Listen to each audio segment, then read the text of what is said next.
You're speaking from Grow, right?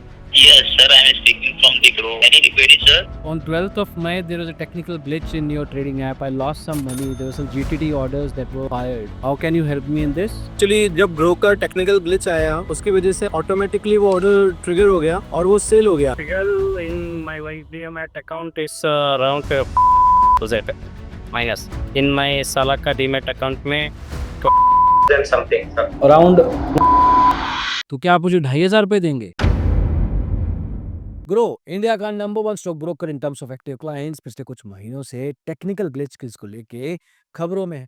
अभी 12 मई 2025 को फिर से टेक्निकल ग्लिच आया और इस ग्लिच में बहुत सारे यूजर्स ने कॉस्मेटिक इश्यूज देखे, मतलब यूआई इश्यूज, यूजर इंटरफेस के कंसर्न्स जो दिखने में अजीब लगते हैं. मतलब किसी को 10,000% का पोर्टफोलियो का रिटर्न दिखाई दे रहा था, किसी को अपनी स्क्रिप्ट्स में स्टॉक 1000%, 2000% बढ़ा हुआ दिखाई दे रहा था. लेकिन जो कंसर्निंग बात सबसे ज्यादा सामने आई थी वो थी उन ट्रेडर्स को लेके जो कि GTT orders, good till triggered orders को प्लेस करके बैठे थे.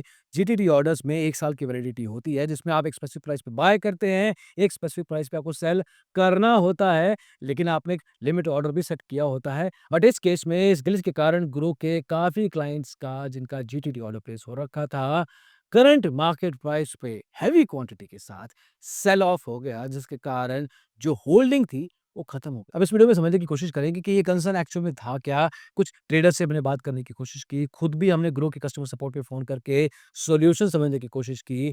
क्या ग्रो पहले भी इन तरह के केसेस में सामने आ चुका है, सेबी की तरफ से पहले भी क्या इनको हिदायत दी गई है, पेनल्टी दी गई है, और एक्चुअल में इस केस में सेबी के कौन से रेगुलेशन का वायलेशन हुआ है, ये समझने की भी कोशिश करेंगे. Let's get started. आज की तारीख में ग्रो में करीब 1,28,48,251 एक्टिव क्लाइंट्स हैं. मतलब ये लोग एक्टिवली ट्रेडिंग करते हैं. पिछले 6 महीनों में कम से कम एक ट्रेड इन लोगों ने प्लेस किया है. पिछले कुछ महीनों से ग्रो इंडिया का नंबर 1 स्टॉक ब्रोकर बना है, प्रोबेबली बाय 1 ईयर और सो. लेकिन इसके ऊपर टेक्निकल ग्लिचेस को लेकर जिम्मेवारी ऑब्वियसली पड़ी है, लेकिन क्या ये निभा पा रहा है या नहीं, ये समझना जरूरी है. अक्टूबर और नवंबर 2024 को सेबी की तरफ से शो कॉज नोटिस भेजे गए हैं. उन केसेस में आज की तारीख में सेटलमेंट हो चुकी है. But grow is not learning from its mistakes. उन ऑर्डर्स में, उन सेटलमेंट ऑर्डर्स में भी कुछ partial part trading technical glitches को लेके था. आज भी ग्लिचेस हो रहे हैं. अभी जो 12 मई 2025 को बेचा है, पहले इसको समझने की कोशिश करते हैं. ट्विटर पे बहुत से लोगों ने अपना प्रॉब्लम सामने रखा, ग्रो को टैग किया. 3 तरह की कंसर्न्स थी. पहला कंसर्न था कि बहुत से लोगों को स्क्रिप्ट्स में अजीब तरह का मूवमेंट दिखाई दे रहा था. फॉर एग्जांपल सीसीडी का शेयर प्राइस 3,010 रुपए दिखा रहा था, करीब 10,000% के जंप के साथ. सिंजन इंटरनेशनल का शेयर करीब 10,000% की जंप के साथ करीब 62,000 रुपए का दिखाई दे रहा था. हिंदुस्तान एरोनॉटिक्स का शेयर 4,40,100 रुपए का. ओरियन टेक्नोलॉजीज 33,255, सुजुन एनर्जी 5,607, और ऐसे पता नहीं कितने ही स्टॉक्स बड़े बड़े प्राइसेस के जंप के साथ दिखाई दे रहे थे. ये एक यूआई या एक कॉस्मेटिक इशू है जो कि इंटरमिटेंट थोड़ी देर के लिए हो सकता है, आपको ज्यादा इंपैक्ट नहीं करेगा अनलेस कुछ लोगों ने इन शेयर्स को इतने दाम में बाय या सेल किया हो तो. बट हालांकि इन तरह के ऑर्डर्स को बाद में कैंसिल किया जा सकता था. अब स्टॉक्स के अगर दाम बड़े हैं तो कई लोगों का पोर्टफोलियो 7,500% बढ़ चुका था. लेकिन बहुत से लोगों के लिए यही क्यूट मिस्टेक इतनी क्यूट नहीं थी, क्योंकि उनको जीटीडी ऑर्डर की होल्डिंग के कारण बहुत सारे लॉसेस का सामना करना पड़ा. जैसा कि इन जनाब का कहना है कि ग्रो प्लेटफॉर्म के कारण 12 मई को बिना किसी कारण के इनका जीटीडी ऑर्डर एग्जीक्यूट हो गया, जिसके कारण इनको करीब 25,000 रुपए का लॉस हुआ. वैसे ही एक यूजर अक्षय चौधरी का करीब 40,000 रुपए का लॉस सिमिलर रीजन के कारण. किसी का 32,000 रुपए, किसी का 1,11,000 रुपए का लॉस हुआ. और इन जनाब ने तो एग्जैक्टली बताया कि उनके कौन कौन से शेयर्स की, कौन कौन सी होल्डिंग की, कितनी क्वांटिटी के साथ क्या बाई प्राइस था, क्या इन्होंने ट्रिगर प्राइस रखा हुआ था, और एक्चुअल में प्राइस कौन सा एग्जीक्यूट हुआ because of this technical glitch, जिसके कारण इनको करीब 32,000 रुपए का लॉस हुआ. और ऐसी पता नहीं कितनी ही लॉसेस की कहानियां इस ग्लिच के कारण because of that GTD order सामने आई. हालांकि ग्रो के ट्विटर हैंडल पे ये बात जरूर सामने आई कि इन्होंने इस चीज को एक्नॉलेज किया है, ग्लिच हुआ है, और वो अपनी तरफ से एक सॉल्यूशन देने की कोशिश कर रहे हैं. इनफैक्ट उनकी support team is reaching out and they are offering a resolution. और ये रेजोल्यूशन क्या था, इसको समझने के लिए हमने इनके कस्टमर सपोर्ट को खुद फोन किया to ask exactly what they are resolving. You're speaking from Grow, right? Yes, sir, I am speaking from the Grow. Any query, sir? Now my question is, there are GTT orders, there's a loss of 30,000. If any is GTT order placed, then you can again buy. Okay. Okay. And your compensation amount will be received to your Grow wallet. Your difference amount. Your selling and buying. सारा का सारा पैसा वापस देंगे? मेरा 30,000 रुपए का loss है, 30,000 देंगे आप? जो आपका जो डिफरेंस अमाउंट होगा सेलिंग और बाइंग में, वो आपको कंपनसेशन करके मिल रहा है सर। 30,000 के लॉस पे मुझे 2,500 रुपए देंगे? वही आपको अमाउंट मिलेगा जो आपका डिफरेंस अमाउंट होगा सर। सिंपल भाषा में अगर कोई स्टॉक मैंने 500 रुपए का बाय कर रखा है, क्वांटिटी भी 500 है, मतलब टोटल होल्डिंग मेरी 2.5 लाख रुपए की है। मैंने एग्जिट मर्जी प्राइस पे करना था, लेकिन अगर वो शेयर प्राइस आज की तारीख में 150 200 रुपए का भी चल रहा है, तो 50 रुपए प्रति शेयर के हिसाब से मेरे को करीब 25,000 रुपए का नुकसान होगा। लेकिन इनका रेजोल्यूशन ये है कि अगर आज वो शेयर 200 के बजाय 210 रुपए का मिल रहा है, तो मुझे सेल और बाय प्राइस का डिफरेंस मतलब 10 रुपए इंटू 500 रुपए, 5,000 रुपए ही मिलेंगे। बाकी का 20,000 रुपए का नुकसान मैं खुद ही बियर करूंगा। अब इस बात को वैलिडेट करने के लिए हमने कुछ लोगों से भी बात की, जिन्होंने हमारे पास कंप्लेंट रजिस्टर की थी ग्रो के खिलाफ केस को आगे लेके जाने के लिए। उनमें से एक क्लाइंट से हमने बात की, तो एग्जैक्टली उनको भी यही बोला गया था। सितंबर के आसपास मैंने शेयर खरीदे थे। ओके। 530 के आसपास मैंने खरीदे तो 560 पे जीटीटी ऑर्डर प्लेस कर रखा था मैंने मार्केट प्राइस के हिसाब से 560 पे। अगर 560 का प्राइस कभी भी ट्रिगर हो उस टाइम पे सेल हो जाए। हाँ। उसके बाद से तो आपको मार्केट की कंडीशंस पता है क्या चल रही है। एक्चुअली जब ग्रो का टेक्निकल ग्लिच आया उसकी वजह से ऑटोमेटिकली वो ऑर्डर ट्रिगर हो गया और वो सेल हो गया, जबकि 560 का प्राइस कभी उस दिन टच ही नहीं हुआ। अपर सर्किट ही 409 का था, तो भी वो हो गया प्लेस और सेल हो गया। मेरा वाइफ का अकाउंट में 10 जीटीटी ऑर्डर ट्रिगर हुआ 12 मई में।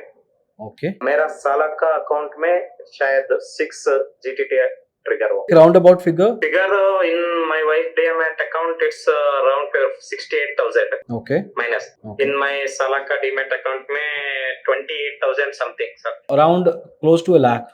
a lakh. In my personal account, two GTT was triggered. One was in benefit, so I didn't consider that one.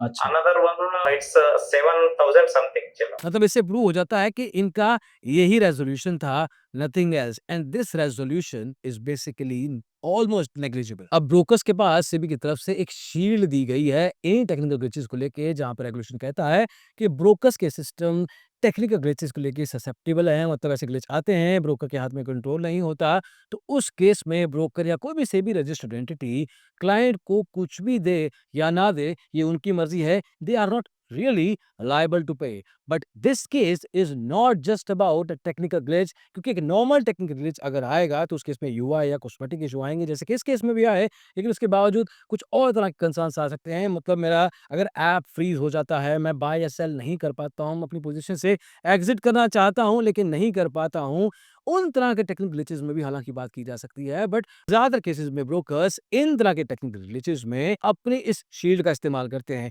लेकिन इस स्पेसिफिक केस में जीटीटी ऑर्डर्स का ऑटो एग्जीक्यूशन हुआ है without the authorisation of the trader. मतलब ये एक unauthorised trade है, जो कि एक अलग तरह का वायलेशन है, और अनऑथराइज्ड ट्रेडिंग के लिए सेबी की तरफ से स्ट्रिक्ट रेगुलेशन है कि अगर आपके पास ट्रेडर की कंफर्मेशन नहीं है रिटर्न के फॉर्म में, एसएमएस के तौर पे, व्हाट्सएप कंफर्मेशन, ईमेल कंफर्मेशन, कोई लिखित में राइटिंग, कोई कॉल रिकॉर्डिंग, कहीं भी आपके पास ऐसा कोई सबूत नहीं है जहां पे आपको ट्रेडर खुद कह रहा है कि एग्जिट कर दीजिए, अगर आपके पास ऐसा कोई प्रूफ नहीं है तो आप ट्रेड एग्जिट नहीं कर सकते। इस केस में जीटीटी ऑर्डर्स में ट्रेड एग्जिट हुआ है without the confirmation of the trader. गुरु के पास कोई भी तरह का सबूत नहीं है, किसी भी तरह का एक्नॉलेजमेंट नहीं है जहां पे किसी ट्रेडर ने कहा हो कि मेरा पोजीशन कैंसिल कर दीजिए। ग्रो के टेक्निकल ग्लिच के कारण या ग्रो के सिस्टम्स के कारण ये जीटीडी ऑर्डर्स एग्जीक्यूट हुए हैं, तो यहाँ पे लॉस आइडली ग्रो को ही बियर करना होगा। और अंत में ये समझना जरूरी है कि क्या ग्रो के लिए ये पहला इंस्टेंस है? ग्रो एक बड़ा ब्रोकर है, तो ऐसे इंस्टेंस होते होंगे, लेकिन क्या इन्होंने इसको सीरियसली पहले भी लिया है? सेबी की तरफ से क्या इनको पहले भी वार्न किया गया है या नहीं? और ऐसे एक नहीं 2 इंस्टेंस हैं और रीसेंट ही हैं। अक्टूबर और नवंबर 2024 को सेबी की तरफ से शो कॉज नोटिस भेजे गए हैं ग्रो को। अभी कुछ दिन पहले ही यही ऑर्डर्स को लेके सेबी और ग्रो के बीच में सेटलमेंट भी हुई है। अब एग्जैक्टली इसमें हुआ क्या था, इसको ब्रीफ में समझने की कोशिश करते हैं। जैसे कि 14 मई 2025 का ये सेटलमेंट ऑर्डर, जहां पे कहा गया है, साफ साफ लिखा गया है, 25 अक्टूबर 2024 को सेबी की तरफ से एक शो कॉज नोटिस भेजा गया है, जो टिकटिंग ऑफिसर भी असाइन किए गए। जैसे कि ये 13 मई 2025 का सेटलमेंट ऑर्डर, इसमें शो कॉज नोटिस ग्रो को भेजा गया था 11 अक्टूबर 2024 को, और उसमें बहुत सारे कंसर्न्स थे। उसमें से एक कंसर्न टेक्निकल ग्लिचेस को लेके था। अब यहाँ पे सेबी के एडजुडिकेटिंग ऑफिसर की तरफ से ग्रो को कहा गया था कि एप्लीकेंट के पास किसी भी टेक्निकल ग्लिच के दौरान क्लाइंट्स के ट्रेडिंग कॉल्स को सुनने के लिए एम्प्लॉइज तक नहीं है, ट्रेडिंग टर्मिनल्स नहीं है। मतलब एक तरीके से टेक्निकल ग्लिच के दौरान किसी भी तरह की सुविधा अगर किसी भी क्लाइंट को चाहिए, इनके पास इंफ्रास्ट्रक्चर ही नहीं है। अब इस केस में ग्रो की तरफ से सेटलमेंट का ऑफर दिया गया। सेटलमेंट का ऑफर का मतलब ये है कि हम ना तो एक्सेप्ट करते हैं आपके चार्जेस, ना ही हम डिनाई करते हैं, बट हम आपको कुछ पैसे देने को तैयार हैं ताकि आप इस मामले को अभी के लिए सेटल कर लें। We will learn from this mistakes और आगे चल के ये गलती हम नहीं करेंगे। इस केस में सेटलमेंट करीब 34,12,500 रुपए में की गई थी। पिछला नोटिस अक्टूबर 2024 में आया था। ये नोटिस अगले महीने नवंबर में आया और इसमें भी टेक्निकल ग्लिचेस को लेके बात कही गई थी। यहाँ पे ग्रो सेबी के ऑफिशियल्स को अपनी ट्रेडिंग ऐप का ऑनलाइन डेमो दे रहा था। यहाँ पे सामने से ऑफिशियल्स ने कहा कि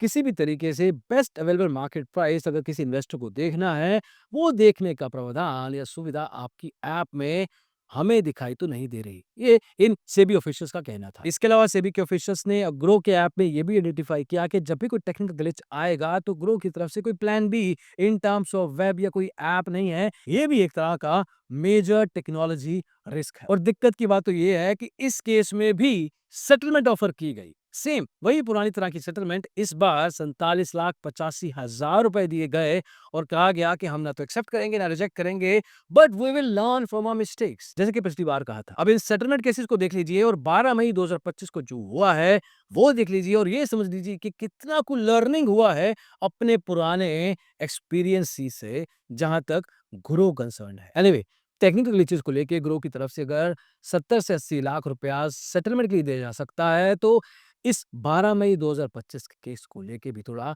सीरियस तो होना पड़ेगा, क्योंकि इसमें नुकसान इवेंचुअली तो एक रिटेल ट्रेडर का हो रहा है। टीटीडी ऑर्डर अनऑथराइज तरीके से सेल ऑफ किए गए हैं, स्क्वायर ऑफ किए गए हैं, पोजीशन को एग्जिट किया, तो उसकी भरपाई आइडली ग्रो को करनी ही चाहिए एग्जैक्ट सेम वैल्यू के साथ जो उन लोगों ने फेस की है। अब यहाँ पे आर्गुमेंट आ सकता है कि कुछ लोगों को तो प्रॉफिट भी हुआ होगा, कई लोगों के शेयर का प्राइस बढ़ा होगा, उनका सेल ऑफ हो गया होगा, लेकिन उसका आंसर भी सिंपल है। जिन लोगों का पोजीशन प्रॉफिट में भी स्क्वायर हुआ है, उनको प्रॉफिट में भी स्क्वायर ऑफ आज की तारीख में नहीं करना था। उनको लिमिट प्राइस, जो भी ट्रिगर प्राइस उन्होंने दे रखा था जीडीटी के हिसाब से, उस पे करना था।